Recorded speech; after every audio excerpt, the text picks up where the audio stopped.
Premoniciones.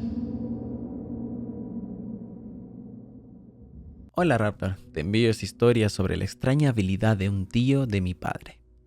Mi nombre es Santiago y ahora tengo 25 años. Escuché este relato de la boca de mi padre una triste noche cuando apenas tenía 14 y se me hace muy necesario compartirla contigo, en vista de que estás publicando este tipo de experiencias en tu canal y puede que le sirva a alguien.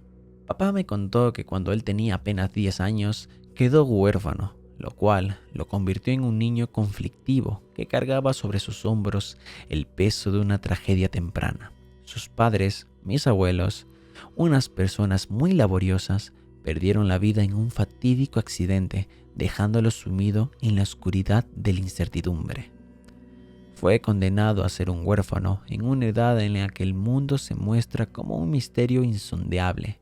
Su único pariente, su tío Pedro, hermano de su madre, asumió la responsabilidad de cuidarlo en medio del desamparo. Me contó que su tío Pedro tenía un semblante sombrío y sus ojos parecían llenos de secretos. Él se convirtió en su guardián y guía en ese oscuro camino que él creía que era la vida. Aunque vivían en la ciudad, sus raíces se hundían en la tierra del rancho familiar, donde los recuerdos de sus padres aún resonaban por los rincones más recónditos. La decisión de su tío de acogerlo bajo su tutela fue una muestra de amor y sacrificio, pero también representaba la carga de un destino marcado por la tragedia. Mi padre cuenta que los siguientes días del accidente, su tío Pedro se la pasó repitiendo la frase: yo se los dije, pero ¿por qué no me hicieron caso? Tenía clara en su mente la imagen de que el tío Pedro les insistió a mis abuelos que dejaran a mi padre en el rancho, argumentando que era muy niño para viajar tanto tiempo con ellos a la ciudad y él lo cuidaría hasta su regreso. Era como que había presentido ese fatal final y lo había salvado de morir también. Papá contaba que el tío Pedro era un hombre marcado por la sombra del fracaso. Sus intentos por mantenerse a flote en el mundo de la ciudad siempre terminaban en desilusión y abandono, siempre presintiendo que algo no iba bien con tal o cual cosa. Constantemente dejaba sus empleos, abandonaba proyectos a medio terminar y desaparecía de las citas que podrían haber sido oportunidades para él. Era como si estuviera condenado a una cadena de eventos que lo arrastraban inexorablemente hacia la ruina. Lo cierto era que esos eventos nunca sucedían. Él solo los ponía como pretextos previos a abandonar algo. Sin embargo, en medio de sus fracasos en la vida urbana, encontraba consuelo y refugio en las labores del rancho familiar. Aunque eso apenas les daba para comer, el trabajo en la tierra parecía ser su única fuente de paz y estabilidad. Allí, entre los surcos del campo y el canto de los pájaros al amanecer, el tío Pedro hallaba un escape temporal de las angustias, premoniciones y decepciones de su existencia. A veces, el comportamiento de este tipo de personas tiene explicaciones más profundas que lo obvio. ¿Qué motivaba a Pedro vivir de esa manera, suponiendo conspiraciones y desafiando las convenciones sociales y económicas establecidas? Nunca lo entendió, sino hasta ese día que le tocó regresar al rancho después de haber estado un buen tiempo en la ciudad.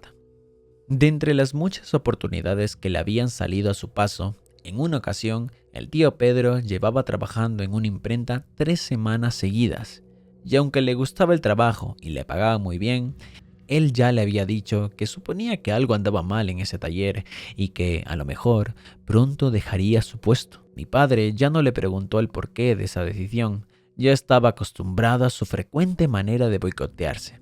Pero al final le daba felicidad regresar al rancho. Habían acordado que él iría el viernes llevando unas cosas y el tío Pedro lo alcanzaría el sábado después del trabajo. El motor de la chiva rugió y mi padre estaba emocionado porque volvería al campo. Sí, la ciudad tenía su encanto, pero a los 13 años encontraba más diversión en una extensión de tierra campestre, donde podía jugar libremente con sus amigos del pueblo. En 1960, el vehículo para ese viaje era la tradicional chiva. Ese vetusto transporte público de pasajeros surcaba los caminos polvorientos de la región. Era mucho más que un simple vehículo. Era un símbolo de conexión entre dos mundos aparentemente opuestos: la bulliciosa vida urbana y la serenidad imperturbable del campo. La chiva viajera era un chasis de camión al que se le había agregado una estructura de madera. Los asientos se extendían de lado a lado, ofreciendo un amplio espacio para los pasajeros, pero sin ninguna puerta en los costados. Aquellos que se sentaban en el borde estaban a poco de caer a la carretera si no se sujetaban bien a alguno de los pilares de madera que sostenían toda la estructura.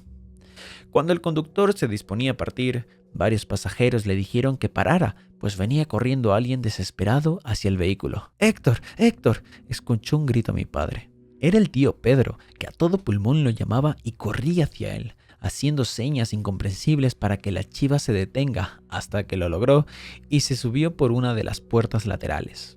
Como era un niño, a mi padre lo habían ubicado en el centro de una de las bancas, y ante la insistencia del tío Pedro de que bajara en ese preciso instante, tuvo que pedir permiso a los 4 pasajeros que lo separaban del borde para poder avanzar, mientras el tío Pedro seguía insistiendo para que se acercara a él.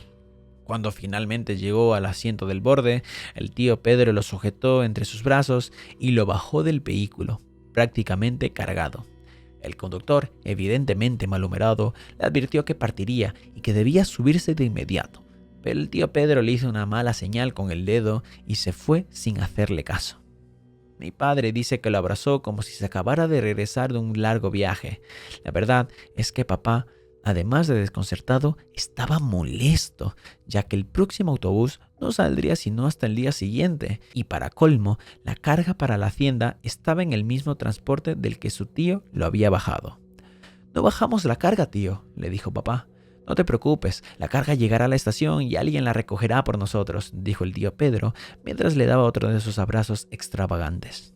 Cuando se disponía a regresar a casa, apareció una camioneta pequeña cuyo conductor preguntaba quién viajaba por la ruta al rancho, y como era de esperar, el tío Pedro hizo los arreglos para que papá viajara en ella, pero esta vez él lo iría acompañando. «Pero vas a perder tu trabajo otra vez», le reclamó papá con tono fuerte, pues no comprendía aún qué estaba sucediendo. Llegó rápido a la conclusión de que era otra de esas tantas veces que lo iban a despedir de un trabajo, y con lo mucho que les hacía falta el dinero. Simplemente mi padre se encolerizó. ¿Qué cara le habrá puesto mi padre que de repente el tío Pedro de una sola bofetada se la hizo desaparecer? Subieron en silencio al pequeño transporte improvisado y se fueron rumbo al rancho. Con suerte llegarían primero que la chiva y esperarían la carga en la estación. El resto del viaje, ninguno de los dos dijo nada hasta que llegaron al kilómetro 60. Varios vehículos estaban detenidos en la vía y la gente en la orilla de la carretera miraban a la cuneta. La camioneta también se orilló y mi padre y el tío Pedro se bajaron a ver qué había sucedido. Ahí estaba la chiva en la que mi padre debía viajar, fuera del camino, volcada sobre su techo, el cual no había soportado el peso del chasis y se notaba aplastado. La carga y los cuerpos desmembrados de los pasajeros estaban esparcidos por doquier y se podían escuchar algunos gemidos lastimeros en medio del silencio de los otros. Mi padre cuenta que el tío Pedro lo abrazó de nuevo y esta vez él le correspondió el abrazo sin cuestionarlo. Y de allí en adelante entendió mejor las decisiones locas que el tío Pedro tomaba, porque entendía que lo hacía desde los cálculos que le indicaban lo que sucedería en el futuro inmediato. Luego de que me relatara esta historia, le pregunté a papá por qué me la había contado, y él me dijo que había notado ciertas características mías y pensaba que tal vez, solo tal vez, yo podría tener el poder que tenía su tío Pedro. Yo le dije que no había experimentado nunca nada parecido, pero que de hacerlo se lo comunicaría enseguida. Papá se fue a dormir temprano porque tenía que madrugar para tomar un avión que lo llevaría a él y a mamá a dictar unas conferencias en el extranjero. Yo me quedé jugando en mi Play hasta las 3 de la mañana y me fui a dormir justo cuando mis padres se alistaban para salir, por lo que tuve la oportunidad de despedirme de ellos. Cerré la puerta principal y me fui a acostar. Ya en mi habitación, mientras me sumía en un sueño intranquilo, una pesadilla comenzó a formar parte de las profundidades de mi mente. Me encontraba en una carretera desolada, rodeada por una densa niebla que envolvía todo a mi alrededor. El chirriar de las ruedas de un vehículo resonó a la distancia. De repente, vi a mis padres en un coche en forma de avión. Ellos tenían expresiones de terror grabadas en sus rostros. El extraño vehículo giraba descontroladamente en la carretera, luchando contra una fuerza invisible que lo empujaba hacia un abismo. Grité desesperadamente, pero mis palabras se perdieron en la bruma, incapaces de detener el inevitable desenlace. Los sonidos ensordecedores del metal retorcido y el crujido del vidrio roto llenaron el aire mientras el irreal autoavión de mis padres se precipitaba por un barranco oscuro y sin fondo. Desperté empapado de sudor, con el corazón golpeando con fuerza en mi pecho. Sabía en lo más profundo de mi ser que esta pesadilla era más que un simple sueño. Era la premonición de un peligro inminente que acechaba a mis padres. Me rondaba en la cabeza la idea que había comentado papá acerca del poder de premonición del tío Pedro.